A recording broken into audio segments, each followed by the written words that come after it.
कल्पना कीजिए, रात के करीब 8 बजे है। आसमान में घना कोहरा छाया है और अचानक सैकड़ों परिंदे आसमान से नीचे गिरने लगे। कोई पेड़ से टकराता है, कोई दीवार से, कोई सीधा इंसानों के पास आकर गिर पड़ता है। ये कोई फिल्म का सीन नहीं, ये हर साल असम के एक छोटे से गांव में सच होता है। गांव का नाम है जटिंगा और यहाँ के लोग इसे नाम देते हैं बर्ड सुसाइड, यानी परिंदों की खुदकुशी। सालों से वैज्ञानिक इसकी वजह ढूंढ रहे हैं। कुछ जवाब मिले भी, लेकिन असली सच्चाई आज भी अधूरी है। तो आखिर जटिंगा में होता क्या है? क्या सच में परिंदे खुदकुशी करते हैं या खुद मरना चाहते हैं, या इसके पीछे कोई वजह छिपी है? नमस्कार दोस्तों, स्वागत है आपका सावी स्टूडियो में। आज की कहानी है जटिंगा के अनसुलझे रहस्य की। जटिंगा की ये घटना पहली बार 1957 में दुनिया के सामने आई।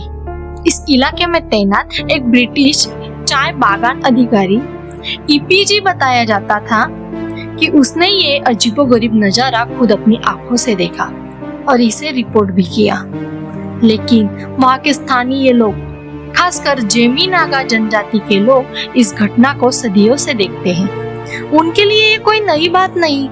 उनका मानना था कि बुरी आत्माएं आसमान से परिंदों के गांव की तरफ धकेलती है।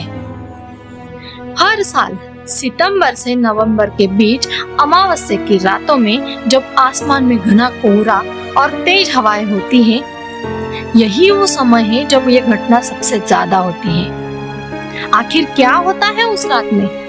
रात के करीब 7 से 10 बजे के बीच 7 से 10 बजे के बीच के समय में गांव में एक खास हिस्से में करीब 1.5 किलोमीटर लंबी और 200 मीटर चौड़ी पट्टी में परिंदे अचानक आसमान से नीचे आने लगते हैं। ये कोई एक प्रजाति नहीं, बल्कि 40 से ज्यादा अलग अलग प्रजातियों के पक्षी इसमें होते हैं, जैसे कि किंगफिशर हो, बगुले हो और कई प्रवासी पक्षी जो रोशनी की तरफ आकर्षित होकर उड़ते हैं और फिर टकराकर गिर जाते हैं।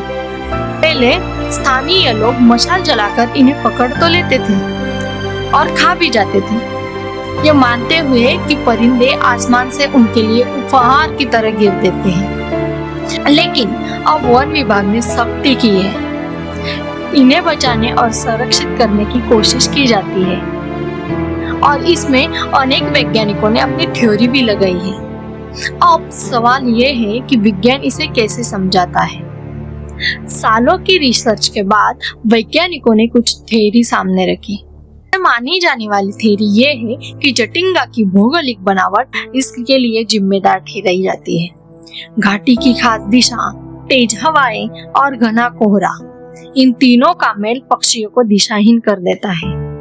जब प्रवासी पक्षी रात में उड़ान भरते हैं और अचानक तेज हवा और कोहरे में फंस जाते हैं, तो वो नीचे गांव की रोशनी की तरफ आकर्षित होते हैं, क्योंकि वो रोशनी को अपना रास्ता समझ बैठे हैं और यही भ्रम उन्हें मौत की तरफ ले आता है। लेकिन दिलचस्प बात यह है कि ये थ्योरी हर सवाल का जवाब नहीं देती।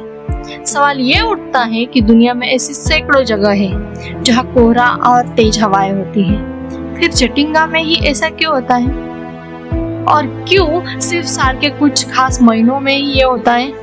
यही वो हिस्सा है जहाँ विज्ञान की सीमा खत्म होती है और रहस्य शुरू होता है। स्थानीय लोगों के मुताबिक ये सिर्फ मौसम की बात नहीं, तो उनका मानना है कि जटिंगा की धरती में कोई अनदेखी शक्ति है जो हर साल परिंदों को अपनी तरफ खींचती है। कुछ लोग इसे चुंबकीय क्षेत्र से भी जोड़ते हैं, जैसे कि मैग्नेटिक हिल की कहानी हमने देखी।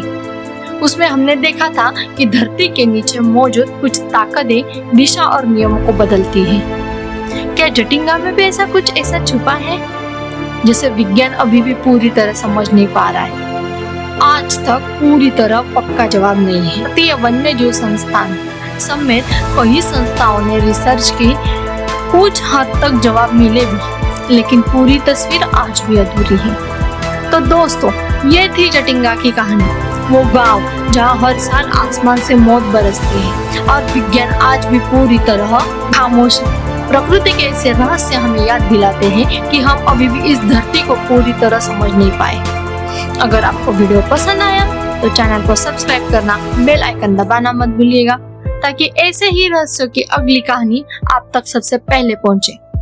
मिलते हैं अगले वीडियो में, तब तक के लिए नमस्कार।